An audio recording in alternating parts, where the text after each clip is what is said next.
ज्या प्रकारे बघतोय जंतर मंतरवर मागील महिनाभरापासून आंदोलन सुरू आहे आणि हे आंदोलन जेव्हा आक्रमक झालं त्यानंतर मोठ्या संख्येनं विद्यार्थी जंतर मंतरवर येत आहेत।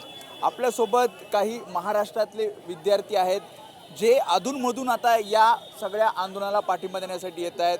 वेगवेगळ्या ठिकाणाहून आहेत। मला नाव सांगशील आणि कुठून तू म्हणजे आलेला आहेस आणि इथे काय करतो? माझं नाव साहिल वाघ आहे। बरं मी मुंबईचाच राहणार आहे। बरं मी इकडे मागचे 1.5 वर्ष झाले मी इकडे UPSसाठी प्रिपेअर करतोय। बरं त्यासाठी मग आमचं एवढे दिवस चालले तर आम्ही सारखं प्रोटेस्टला येतोय। किती दिवस झाले आता तू? आज आमचा 3रा दिवस असेल। पण रोज पहिल्यांदा येत रोज रोज हो, मला 2 दिवस झाले मी येतोय। का महत्त्वाचा आहे हा प्रोटेस्ट तुला वाटतं? मला असं वाटतं सरकारने अकाउंटेबिलिटी घ्यायला पाहिजे। एवढा मोठा मुद्दा झाल्यानंतर सुद्धा ही सरकार काय याच्यावर बोलत नाही आहे। मला असं वाटतं की या ठिकाणी आपलंच मग लोकांचं ऐकेल कोण? तर का सरकार कुठल्याच गोष्टीचं अकाउंटेबिलिटी नसेल घेणार त्या सरकारचा काही अर्थ नाही आहे। बरं संविधानामध्ये आपल्याला सगळे राईट्स दिलेले आहेत। जर का संविधानाचंच हे लोक पालन नसतील करत मग या सरकारला पॉवरमध्ये राहण्याची काहीच शक्यता नाही आहे। तू पण स्पर्धा परीक्षेची तयारी करते इथे? तू कुठे महाराष्ट्रातलं कुठलं गाव? पाचगणीमध्ये तुझा हा पहिलाच दिवस इकडे? हो मी माझं काय वाटतं वातावरण बघून? इंग्लिशमध्ये हा हिंदी इंग्लिश मराठी हो तर I honestly feel that the government should take some kind of accountability at least they should hold some dialogue they should react at least they have not reacted at all in any kind of way and it's really sad how they treated the children that day. I mean this is not political anymore.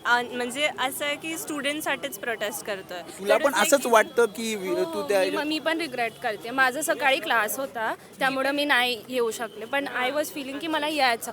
In fact आम्ही निघालो होतो पण सगळं बंद झालं होतं। ज्या प्रकारे काही व्हिडिओ समोर आले हे सगळं झालं त्याच्यानंतर होतो की आम्ही काल म्हणजे आय थिंक परवा आम्ही सगळे व्हिडिओज बघितले हे जे पण म्हणजे मुलांना एवढं मारलंय नीडल्स वगैरे म्हणजे लाठीचार्ज वगैरे जे पण केलंय त्याच्यानंतर पण इट वॉज लाईक की जर ते स्टुडंट्स जाऊन तिकडे दे आर लाईक म्हणजे ते सगळे सहन करतात हे तर यांची एक पहिली मागणी की राजीनामा हवा आहे त्यांना धर्मेंद्र प्रधानांचा।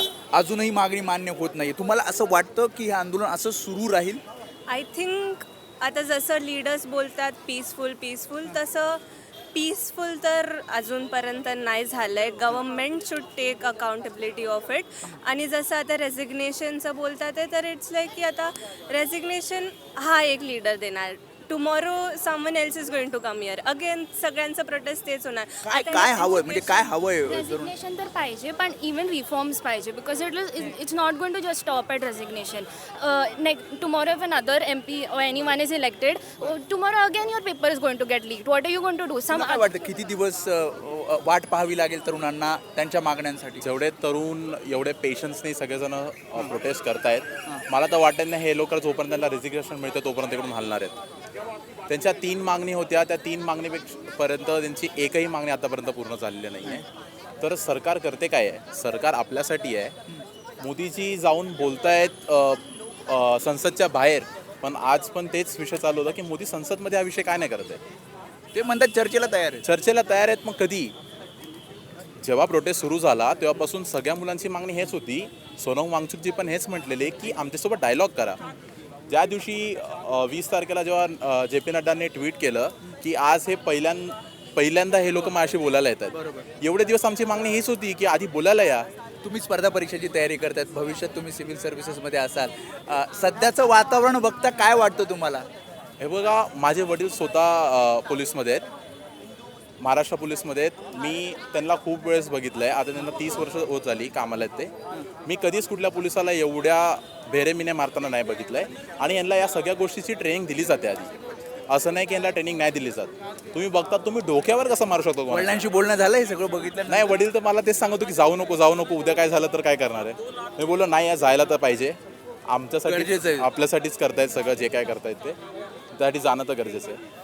एवढी गर्दी कधी बघितली दिल्लीमध्ये? म्हणजे तुम्ही आता किती वर्षापासून मला माहित नाही पण आता आम्ही इथं 2 वर्षापासून आहे दिल्लीमध्ये म्हणजे इनफॅक्ट मी पुण्याची आहे पण आम्ही इथे सिव्हिल सर्व्हिसेससाठी प्रिपेअर करतोय। एवढी गर्दी आय डोंट थिंक कधीच आम्ही तुम्ही रोज येणार आहात काय आता या आंदोलन? हां आता आम्ही विचार करतो कारण की आज येऊन म्हणजे आमचा तर आज फर्स्ट डे पण आत एनर्जी बघून स्टुडंट्सला बघून इचले की आपण का मागं हटायचं, आपल्यासाठी पण करतातच आहे ते.